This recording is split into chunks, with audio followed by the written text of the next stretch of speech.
Yo, what is good, YouTube, and welcome back to another JC2K video. In today's video, I'm going to be ranking the top 10 best non-gambling centers right now in NBA 2K24 MyTEAM. And I'm not going to lie to y'all, I think this is the worst list that I have compiled so far in any of these top 10s. The non-gambling center list is just not that deep. There's just not that many good cards. The center position is easily the position that is in need of the most top tier non-gambling cards. Luckily, we are getting a Dark Matter to Dikembe Mutombo in a couple weeks as the ultimate salary cap reward, and that card I'm sure will help the non-gambling center position significantly. But I do still think that it definitely is one of the weakest positions, if not the weakest position in my team right now for the non-gambling cards. And unfortunately, this list is just not that deep nor that good, but that's okay. There's still some solid options. And before we hop into it, if you haven't already, make sure you hit that subscribe button. Help me push towards the 25,000 subscriber mark on the channel. I upload every single day. I would really appreciate it if y'all do subscribe. Without further ado, let's hop right into it. Starting off with number 10, which is going to be Bryant Reeves. Bryant Reeves is, he's big. He's got a pretty smooth release, and he defends well. He's in a good interior big with a smooth release. Kind of a lower three ball, only a 79, but release, like I said, is pretty easy. He's a good interior defender. He's a great finisher on the inside. He's a good rebounder. Doesn't have unbelievably elite stats, not insanely fast, not the greatest shooter in the world. His dunking stats and interior stats are all like 90 rebounding, like nothing too unbelievable. Shooting badges and playmaking badges could use some work. Like, not a perfect card by any means, but he has a smooth release and he dunks the ball at a high level, and he's going to rebound and defend very, very well. And that's about all you need out of a center. So gives him enough to definitely at least crack the list. Number 9 is going to be this Walker Kessler. Honestly, this Walker Kessler is just a better Bryant Reeves, but with a slightly worse release, in my opinion. At the same time, he's more complete stat and badge-wise all the way around, especially on the defensive end of the court. Really, really good versatile defender. Great interior defender as well. The only thing he doesn't do well is steal rating, which is a 33. I don't know why it's a 33. Really makes no sense to me at all, but it is a 33.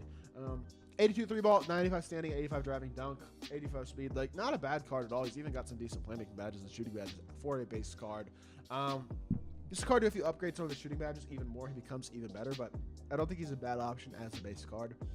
He's just a versatile dunker and interior defender who does a good amount of things at a pretty solid level at the center position. Number 8, going to be Rafe LaFrentz, elite level catch and shoot shooter at the center spot. That is his best value by far. His release is phenomenal. 87 speed, 93 ball.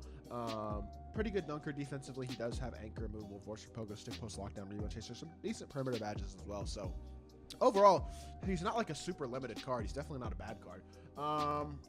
Good playmaking badges. Honestly, not bad. He could use some playmaking badge upgrades for sure, but as a whole, the card's not bad. He's kind of expensive, but his release is super easy. Even as only a normal release timing, it is really, really smooth and easy to green, and he's just an absolutely phenomenal shooter. That's the thing that really makes him the best of the best, or among the best of the best of these non-gambling bigs. Nothing else with this card is particularly exemplary. He's a good finisher, good defender, but it's the shooting that truly makes him really, really solid. Number 7 is going to be KP. Pink Diamond KP is just, I understand he's an older card at this point, but he's 7'3" with the ability to shoot the ball at a high level, and that provides value. It does. That type of size with that type of speed, that type of shooting ability is super valuable. I understand his badges are not unbelievably complete, although you can upgrade badges on him. But he's really big. He can shoot the crap out of the ball, and he's got decent-ish speed. 80 speed is not horrible, especially for a player of that size. So, as a whole, I think he can very much compete still at a very high level, even though he is, like I said, an older card. But still very usable card, very smooth card, very solid card at the center spot, and can definitely compete at a pretty high level still. I almost feel like I'm putting him a little low, putting him down at number 7. Number 6 can be Victor. I would have put KP over Wemby in the past. KP is more complete badge-wise. Wemby is bigger, has better interior animations, I would say, but is one speed slower. Does have a lower strength rating, and release is not as good. Also does not get his badges upgraded. Honestly, I'm sticking with my gut. I still like KP better than Wemby. I'm leaving it there.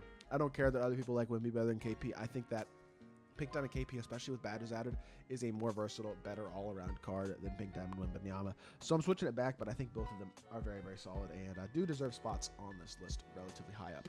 Domantas Sabonis at number 5 for me. This card, he's viable, but he's not great. He is, 157k, 7'1" with a 7'3" wingspan. I guess he's got pretty complete badges. That's the best part about the card. But he's not an unbelievable defender. His release is pretty mid, I'm going to be honest. It's just not that good. His SIGs are very bad as well. I just don't like Domantas Sabonis as an overall card. I think he's very, very mediocre for me personally. But I do think when you rank him compared to the best of the gambling-only centers, he does still have to come in at a relatively high level, just because of how complete his stats and badges are. I might not love the release, and I definitely don't think his movement's very good, but he can still at least compete size-wise on the interior and do some things well that a lot of these other bigs aren't going to do it that great. Dino Radja at number 4 feels pretty fair to me. I mean, the 7'11" wingspan is really the thing that kind of helps this card out and elevates him. 89 speed. Honestly, I like his release. I think it's smooth and easy. I think he actually play makes okay, and defensively, I like him better than Domantas Sabonis. I think he's just a better version of a guy than Sabonis. He dunks the ball better. He feels like he defends better. I like his release more. I know his fade isn't great. His segs aren't top tier or anything like that. But again, he's a big, long, versatile big who's going to defend and dunk and shoot the ball at a high level. And that's about all I need. With the animations, I actually kind of like. I think overall, pretty good card. I still like Dino a lot. Excuse me. Tyson Chandler at number 4. Sorry, number 3 is just, he's a man. He's 7 foot. He's got a big player build. He defends his butt off against anybody. 91 speed, shooting-wise, has a pretty decent release as well, and is also a really, really good defender. Super-duper athletic finisher, super good dunker. Yes, he needs shooting and playmaking badges added for sure, but if you get a few of those key badges on him in both of those areas, this card is really, really good. I understand he's an older pink diamond at this point, but I still think he can compete at a super-duper high level. Definitely one of the best bigs in my team still, especially among these non-gambling cards, because I think he can compete with all of the gambling-only bigs at a very high level because of how elite and versatile he is defensively. Number 2 is going to be Marc Gasol. I feel like Marc is just, I mean, W by 2K for dropping this card for free and making him a locker code. 6'11" with a 7'4" wingspan. I understand he's not extraordinarily fast, but badge-wise, he is super complete. He is an elite defender. He dunks the ball well. He shoots the ball well. He playmakes even at an okay level for a center. Defensive stats are phenomenal. So are the shooting best stats. 90 driving dunk. Great rebounder. Release is on very quick, and I do feel like it's pretty easy to green and pretty quick, even if it's not the prettiest. And even animation-wise, his animations could certainly be a lot worse as well for a center. Overall, Marc Gasol is really, really good, and he would be number 1 on this list, but I just thought for the depth of this list, putting Bill Russell as a center makes sense. I mean, I understand he's only 6'10", but I still think I would use him at the center position over all these other guys. I understand he's more of a power forward card. I just got it on my own account, and I did put him at power forward. But if you don't have any of the gambling bigs, I think Bill Russell can definitely play the center position at a really high level. Obviously, has every single defensive Hall of Fame badge in the game, in addition to a bunch of finishing badges and a bunch of playmaking ability. Could use the handles for days badge and a bunch of shooting badges to really help elevate the card. But as a whole, he's fast. He's got a nice release. I know his upper's weird, but his release is smooth and easy to green. Sigs are pretty darn good. D-Book dribble style. Kobe escape. Jamal Murray behind the back. Really good drag back. All that type of stuff. Super athletic and an elite level defender.